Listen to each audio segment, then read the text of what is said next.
படத்துல நான் தான் மின்சாரத்து தெரியும்ல நடிச்சிருப்பேன்.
வன்கொடுமை, பாலியல் பலாத்காரம், தற்கொலை, அதுக்கப்புறம் வந்து அம்மா அப்பாவுக்கு அடங்காத குழந்தைங்க, செல்போன்னால வர்ற ஆபத்து, பணத்தால நகையெல்லாம் பறிச்சுட்டு அந்த மாதிரி இது பண்றது, திருட்டுறது, பொய் சொல்றது, ஏமாத்துறது, ஜாதி, நான் உயர்ந்தவன், நான் தாழ்ந்தவன், நான் பணக்காரன், தீண்டாமை, இந்த மாதிரி உனக்கு முன்ன சுத்தி உனக்கே நடந்த கிடையாது.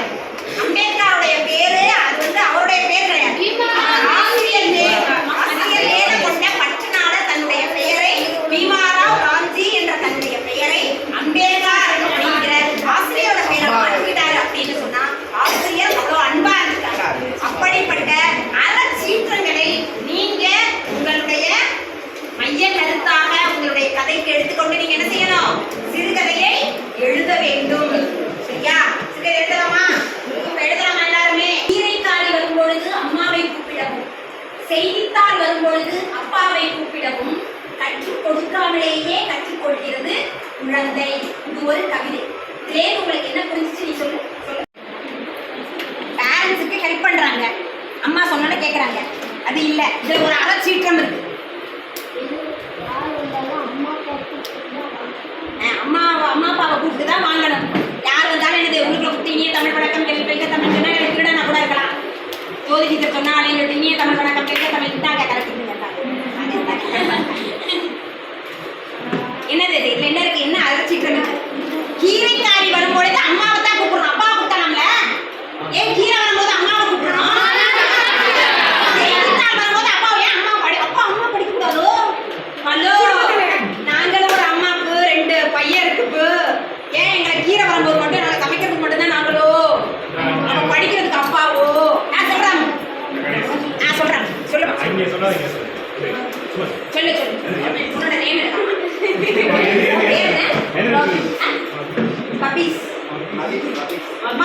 மபீஸ் மபீஸ் மபீஸ் எங்கேருந்து வரீங்க?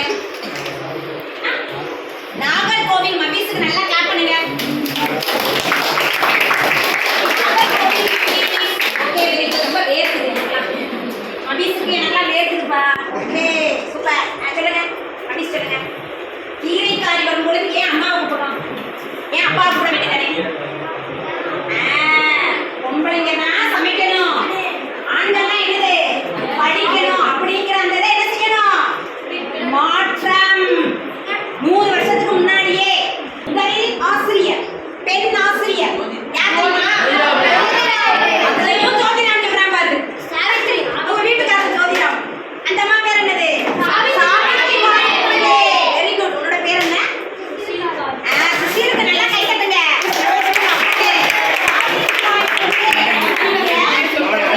பெண் ஆசிரியர். ஆனா அவங்க கணவர் சப்போர்ட் பண்ணாரு. ஜோதிராம் கரெக்டா சொல்றாங்க. அந்த ஜோதிராங்கிற கணவர் சப்போர்ட் பண்ணாங்க. அந்த உண்டு உறைவிட பள்ளி இன்னைக்கு தான் உண்டு உறைவிட பள்ளி இன்னைக்கு பண்றாங்க.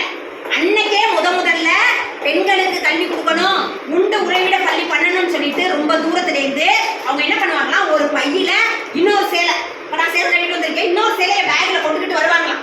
ஏன் அப்படின்னு சொன்னா அவங்க போற வழியெல்லாம் பொம்பளை இவ என்னது வெளியில போறா, இவ என்ன சேலை கட்டிட்டு இந்த மாதிரிலாம் என்னது பப்ளிக்கா வெளியில போறா அப்படின்னு சொல்லிட்டு சாணியை கரைச்சு நாமெல்லாம் வாசல்ல தானே தெளிப்போம். இப்பெல்லாம் சாணியெல்லாம் கரைக்கிறது கிடையாது, ஒன்றும் கிடையாது, ஸ்டிக்கர் கோலம் வந்துருச்சு. அதை கூட நீங்க எழுதணும். இன்றைய நவீன அந்த சீக்கிரங்களை கூட நீங்க எழுதலாம். அப்ப என்னது சாணியை கரைச்சு அவங்க மேல ஊத்துவாங்களாம், சேர அள்ளி வீசுவாங்களாம். அதையெல்லாம் புரிஞ்சுக்கிட்டே அவங்க எல்லாத்தையுமே இது பண்ணிட்டு போய் என்ன பண்ணுவாங்களா, ஸ்கூல்ல போய் குளிச்சுட்டு மறுபடியும் வேற சேலை மாத்திட்டு அந்த ஏழ்மை குழந்தைகளுக்கு, அந்த வறுமையில உள்ள குழந்தைங்களுக்கு, என்னது பெண்களுக்கு கல்வி கிடைக்காத அந்த பெண் குழந்தைகளுக்கு, இல்லாத குழந்தைங்களுக்கு என்ன செய்வாங்களாம், அவங்க பாடம் நடத்துனாங்க. அதுக்கு யார் வந்து உறுதுணையா இருந்தாங்க? அவங்களுடைய கணவர் ஜோதிராம் உறுதுணையா இருந்தாங்க. திருச்சி மாவட்டத்தை சேர்ந்த அஜித் குமார் என்னமோ சொல்ல போறாரு, என்னன்னு கேட்கலாம்.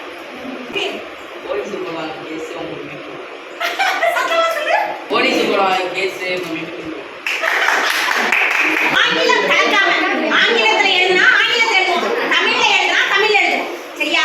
தமிழ்ல எழுதுனா தமிழ்ல. இதோட ஒரு உறுதி பண்பா ஒரு டீலுக்கு ஓகே தானே? படுத்தவனின் துணை இருக்க அடுத்தவனின் துணை எனக்கு, இதயத்திலே துணிவிருந்தா படுத்தவனே உனக்கு எதற்கு, உன்னை நல்லாளாக்க புத்தவனை போலாக்க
மனைவி அப்படின்னு சொன்னா நீங்க போய் கேட்கணும். என்ன கேட்கணும்?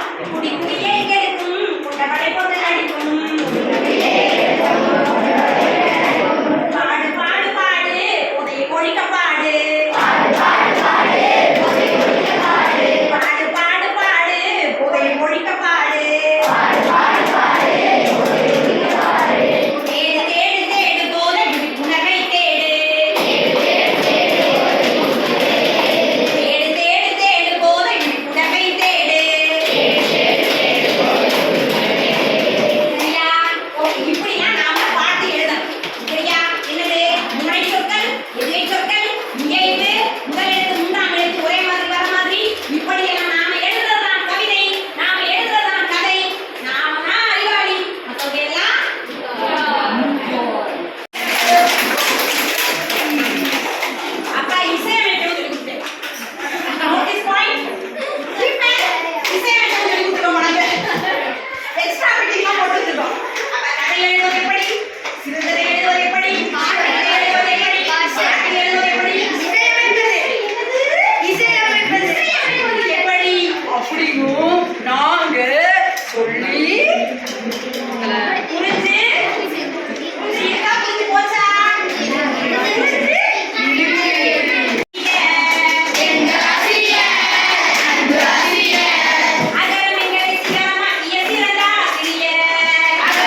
சொல்றப்பா இவ்வளவு சிறப்பா கையிலே போவா.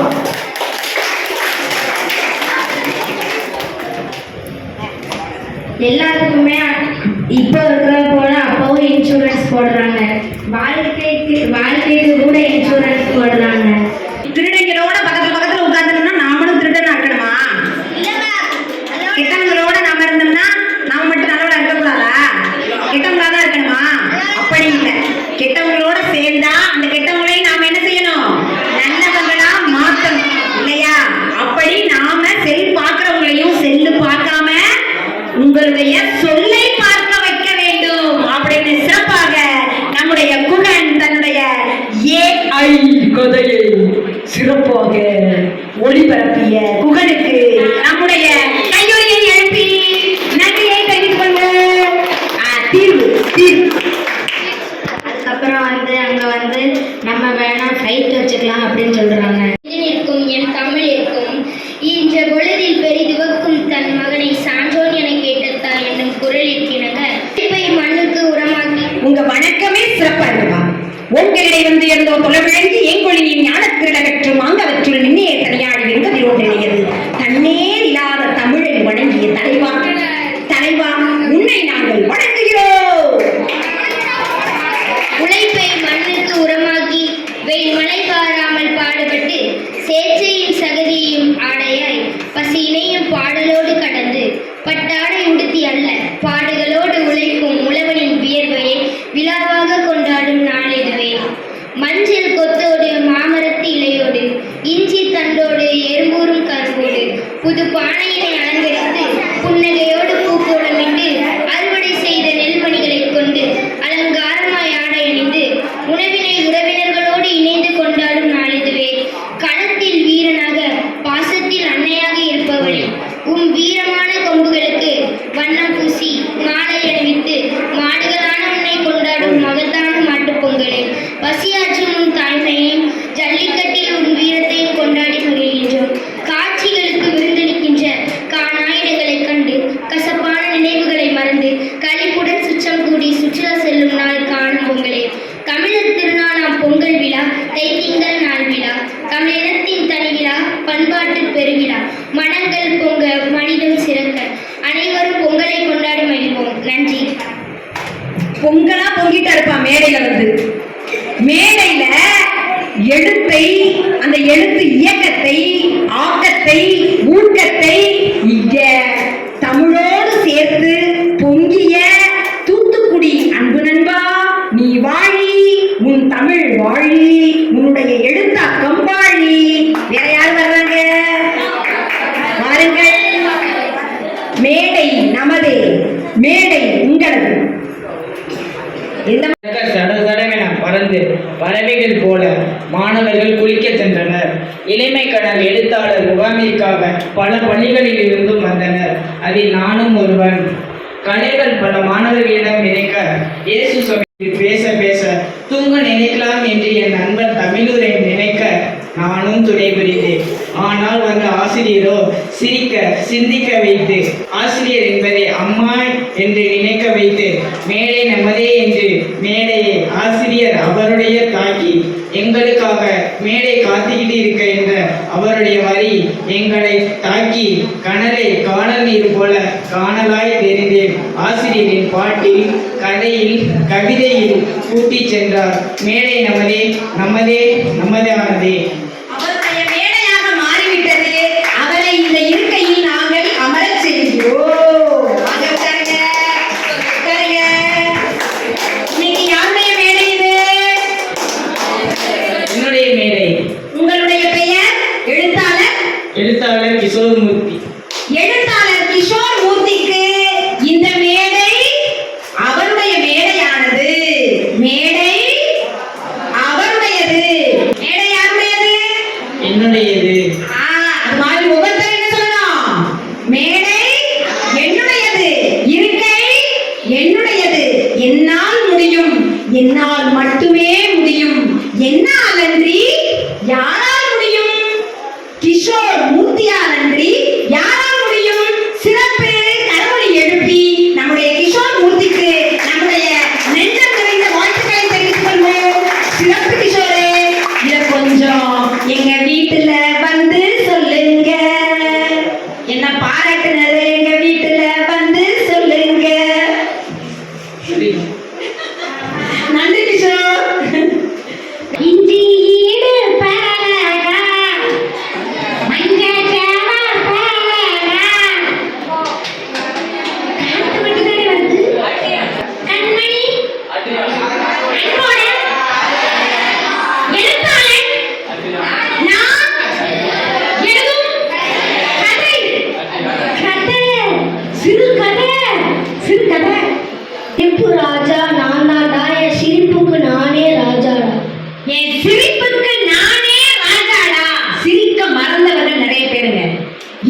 கேளுங்கள். தாத்தா பாட்டி அம்மா அப்பா ஏதாவது பேசினாங்கன்னா புரியாம பேசாத, லூஸ் மாதிரி பேசாத, கிறுக்கு மாதிரி பேசாத. அப்படின்னா நம்ம என்ன செய்யணும்? அவங்களோட பேச்சை தவிர்க்கிறோம். இதயம் திறந்து கேளுங்கள். திருவிழாவுக்கு போறோம், திருவிழால பிள்ளைங்க காணாம போயிருந்தாங்க இல்லையா? முதல்ல அந்த காலத்துல எல்லாம் திருவிழால குழந்தைங்க காணாம போனாங்க. ஆனா இன்னைக்கு திருவிழாவே காணாம போச்சு. திருவிழாவே காணாம போச்சு. செல்போனு குழந்தைய கூட்டிக்கிட்டே செல்போன் அப்படியே பேசிக்கிட்டே போனாங்க. குழந்தை காணாம போயிடுச்சு. கூட்டத்திலேயே அது போயிடுச்சு. இவங்க போன பேசிக்கிட்டே அவங்க வாழ்க்கை போயிட்டாங்க. ஆனா குழந்தைய விட்டாங்க. செல்போனை பத்திரமா என்னது கொண்டுகிட்டு போறாங்க. அப்படி குழந்தை தொலைஞ்சாலும் பரவாயில்ல, எதுவும் தொலையக்கூடாது. செல்போனு தொலையக்கூடாது.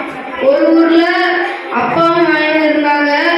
அப்பா வந்து அம்மா வந்து இறந்துட்டாங்க. மகன் வந்து கண்ணு தெரியாம இருக்கான். அவனுக்கு வந்து ஸ்கூலுக்கு போய் படிக்கணும் ஆசை. அப்பாட்ட காசு இல்லை. ஒரு நாள் அவன் வந்து உழைக்கணும்னு ஆசைப்படுறேன். காசு வாங்கி ஸ்கூல்ல போய் சேரலாம்னு பார்க்குறேன். கண்ணு தெரியல. என்ன பண்ற யோசிக்கிறேன். அப்பாட்ட போய் கேட்கறது, உங்களால் ஸ்கூல்ல போய் சேர்க்க முடியாது, நீங்கே வந்து பாடி உட்காந்துக்கோ அப்படின்னு சொல்றான். அப்பா அது அவனுக்கு கண்ணு தெரியல, அப்பாவையும் பார்க்க முடியல. என்ன பண்ற யோசிச்சுட்டு இருக்கான். ஒரு பேப்பர் வந்து பறந்து விழுகுது. என்னன்னு பார்க்கல. அப்பாட்ட போய் கேட்கிறேன். அவர் படிக்க தெரியல. யாராச்சும் போய் படிச்சவங்க போய் கேட்டுடா போடா அப்படின்னு விரட்டி விட்டாரு. அவனுக்கு போயிட்டு கேட்கிறேன், யாராச்சும் கேட்கலாம் போய் போய்க்கிறேன். அவன் போய் ஒருத்தன் வந்து படிச்சுட்டு இப்படியே ஸ்கூல் பக்கம் போயிட்டு இருக்கான். இந்த பேப்பர் வந்து யாராச்சும் படிச்சு தெரியுமா? உனக்கே கண்ணு தெரியாது, நீ போடா வச்சுது அப்படின்னு சொல்லிட்டான். இவனுக்கு வருத்தமா போச்சு. அப்பயே ஒருத்தவங்க வந்து உட்காந்துருந்தாங்க. கீழே பிச்சை வந்து உட்காந்துருந்தாங்க. அவருக்கு படிக்க தெரியும். அவர் 7 வரை படிச்சிருந்தாங்க. அவர்கிட்ட அம்மா அப்பா இறந்து போயிட்டாங்க.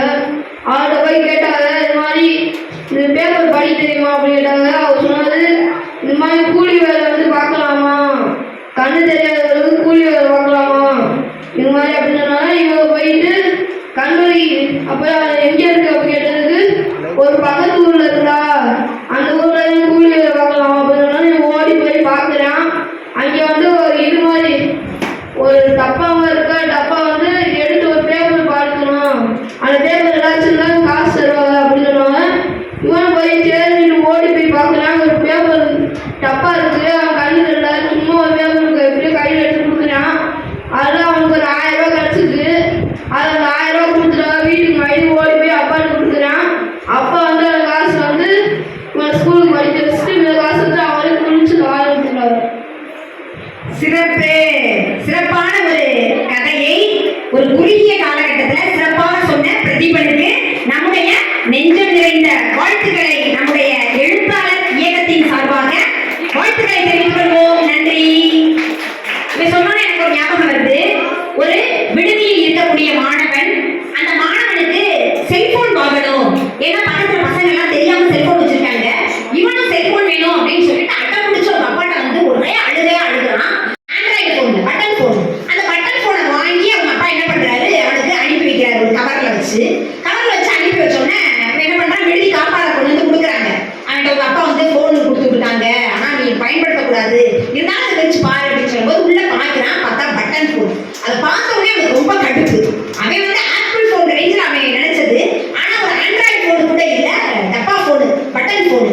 உடனே என்ன பண்றான், தூக்கி என்ன பண்றான், அந்த கவரோட சேர்த்து பட்டாரம் போட்டு உடைக்கிறான் அந்த செல்போனை. அந்த செல்போன் அப்படியே 2ஆ செதறுது. ஆனா உள்ள ஒரு கடிதம் அவங்க அப்பா வச்சிருக்காங்க. அந்த கடிதத்தை மெதுவா கோபமா எடுத்து அதை பிரிச்சு பார்க்கறான். அந்த கடிதத்துல உள்ள அவங்க அப்பா எழுதியிருக்காங்க, தன்னுடைய கைப்பட தன்னுடைய மகனுக்கு எழுதியிருக்காங்க. அன்பு மகனே, பொருள் உடைந்தால் திருப்பி வாங்கிக் கொள்ளலாம், ஆனால் மனம் உடைந்தால் திரும்ப அதை வாங்க முடியாது. பொருளை உடைக்கலாம் நீங்க, ஆனா என்ன செய்யக்கூடாது, மனத்தை உடைக்க கூடாது. பொருள் உடைந்தால் நாம திரும்ப ஒட்டிடலாம், ஆனால் மனம் உடைந்தால் அதை ஒட்டுவது சிரமம். அதனால உங்களுடைய பெற்றோரினுடைய மனங்கள் உடையாமல் நீங்கள் பார்த்துக் கொள்ளுங்கள். உங்களுடைய ஆசிரியர்களுடைய மனங்கள் உடையாமல் நீங்கள் பார்த்துக் கொள்ளுங்கள். உங்களுடைய நண்பர்களின் மனங்களை உடைக்காமல் பார்த்து காத்துக் கொள்ளுங்கள். சரியா? எப்பொழுதுமே நாம் அன்பை விதைப்போம். ரொம்ப விதைக்க வேணாம், அன்பையே விதைப்போம். அன்பால் இந்த உலகத்தை ஆளுவோம். அழுக்குகளை சேர்த்து வைத்து வீடு என்கின்றோம், வசவுகளை சேர்த்து வைத்து வார்த்தை என்கின்றோம், பணத்தை சேர்த்து வைத்து சந்தோஷம் என்கின்றோம், அலப்பறையை சேர்த்து வைத்து அழகு என்கின்றோம், ஆர்ப்பரிப்பை சேர்த்து வைத்து சாதனை என்கின்றோம். இதை செய்தால் வாழ்க்கை சுகமாகும் என்று நாம் யோசிப்பதில்லை. இதை செய்தால் வாழ்க்கை சுமையாகும் என்றே யோசிக்கின்றோம். எதை யோசிப்போம்? சுமைகளை குறைத்து சுகங்களை கூட்டுவோம். சுமையோடு வாழாமல் சுகத்தோடு வாழ்வோம். எல்லாம் நம்முடைய மனதில் தான் இருக்கிறது. நம்முடைய மனதில் எதை விதைப்போம்? அன்பை மட்டுமே விதைப்போம். நீங்கள் அன்பின் உரிமையாளராக இருக்காமல் அன்பின் நன்கொடையாளர்களாக இருந்தால் எந்த பிரச்சனையும் வராது. அவன் எனக்கு அன்பு காட்டல, இவன் நல்லவே இல்லை, எங்க அம்மா நல்லவங்க இல்ல, எங்க அப்பா அப்படி பண்றாரு, அவங்க இப்படி பண்றாங்க அப்படின்னு குறையே சொல்லாம அன்பின் உரிமையாளர்களாக இருக்காமல் அன்பின் நன்கொடையாளர்களாக இருந்தால் நமக்கு எப்பொழுதும் வம்புகள் வராது. சரியா? வேற யார் சொல்றா கதை? கதை போமா? யார் எழுதிட்டா? முதல்ல தொடக்கம், கரு, அதுக்கடுத்து சிக்கல், அதுக்கடுத்து உச்சகட்டம், நிறைவாக என்னது? தீவு. தீவா? தீவா? தீர்வு. வர்றாரு திருநெல்வேலி அல்வாவோட வர்றாரு. நாமெல்லாம் அடுத்த வாரம் போறோம் திருநெல்வேலிக்கு. எதுக்கு? மணிகண்டனை பார்த்துட்டு ஐவா சாப்பிட்டு ஐவா வாங்கிட்டு வரோம். என் பேர் மணிகண்டன் மாவட்டா. நான் திருநெல்வேலியிலிருந்து வரேன். இடிப்பது வணக்கம், இதே முடிப்பது வணக்கம். எனக்காகவா? கேக்குதா இல்லையா ஒளி? கேக்குதா? பாடி நீதான்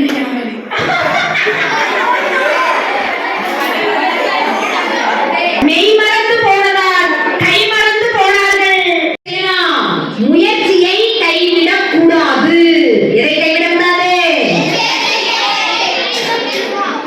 அளந்து பேசுகிறவன் மதிக்கப்படுவான், அழகாக செயல்படுத்துகிறவன் துதிக்கப்படுவான், அமைதியாக இருக்கிறவன் வாழ்த்தப்படுவான், அளந்து பேசுபவன் மதிக்கப்படுவான், அழகாக செயல்படுபவன் துதிக்கப்படுவான். திண்டுக்கல். திண்டுக்கல் மாவட்டம் முகமது அஸ்வத். அஸ்வத்.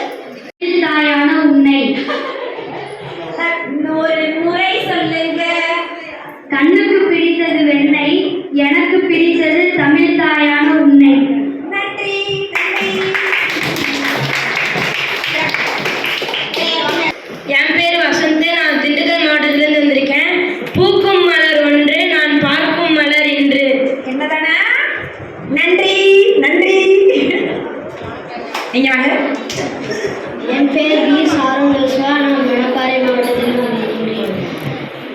நாளை மட்டும் அல்லாமல் இன்றும் உன்னுடையதுதான். நட. நாளை மட்டுமல்ல, இன்றும் நம்முடையதுதான். நட. கவலைகளை தூக்கிக் கொண்டு திரியாதே, அவை ஒன்றும் கை குழந்தை அல்ல. யாருடைய கவிதை இது? மேத்தாவுடைய கவிதை. மேத்தாவோட கவிதையை அருமையாக கூறிய ஆரம்பப்பணி. சூப்பர், சிறப்பு, சிறப்பு. அந்த கவிதை எடுத்து சொல்லியிருக்காருல்ல. தனக்கென வாழாமல் பிறர்க்கென வாழும் மனிதர்களை உருவாக்குவதே ஆசிரியரின் அன்பு. தனக்கென வாழாமல் பிறரை உருவாக்குவதுதான் என்னது? ஆசிரியருடைய அன்பு. சிறப்பு. கனிமூன்று சொற்களால் எங்களை கவர்ந்து இருக்கும் ஆசிரியரே. மேலான அன்பில் எங்களின் வினை கைதிகளை வைத்திருக்கும் ஆசிரியர்கள். தமிழினத்தின் வீர தளபதியாய் விளங்கும் ஆசிரியர்கள். புகழ் வணங்கும் ஆசிரியர்கள். சிறப்பு. ஒரு நாள் சொல்றாங்க, எனக்கு மட்டும் யாருமே கற்றுக் கொடுக்கவே மாட்டேங்கிறாங்க அப்படின்னு சொல்றான். அதுக்கு அவன் சொல்றான், நீ தான் உள்ள வரவே மாட்டேங்கிறியே, பயந்துகிட்டே இருந்தா எதுவும் முடியாது, இறங்கி முயற்சி செய்யும். சிறப்பு. பயம் கோழைத்தனம், முயற்சியே ஈரத்தனம். நான் திருச்சி மாவட்டத்திலிருந்து வரேன். என் பேர் ஜோசமாலினி. முகத்தை பாக்குறது கண்ணாடி, ஜோதி மிஷ பாக்குறது முன்னாடி. இன்னைக்கு தான் முன்னாடி பாக்குறாரு. பாத்துட்டீங்களா? என்ன வருது?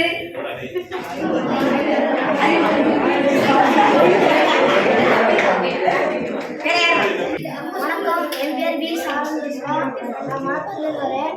சிசுக்கு அடுத்து சகந்தா, ஜோதி மிஸ்ஸுக்கு அடுத்து எவன்டா. சிறப்பு.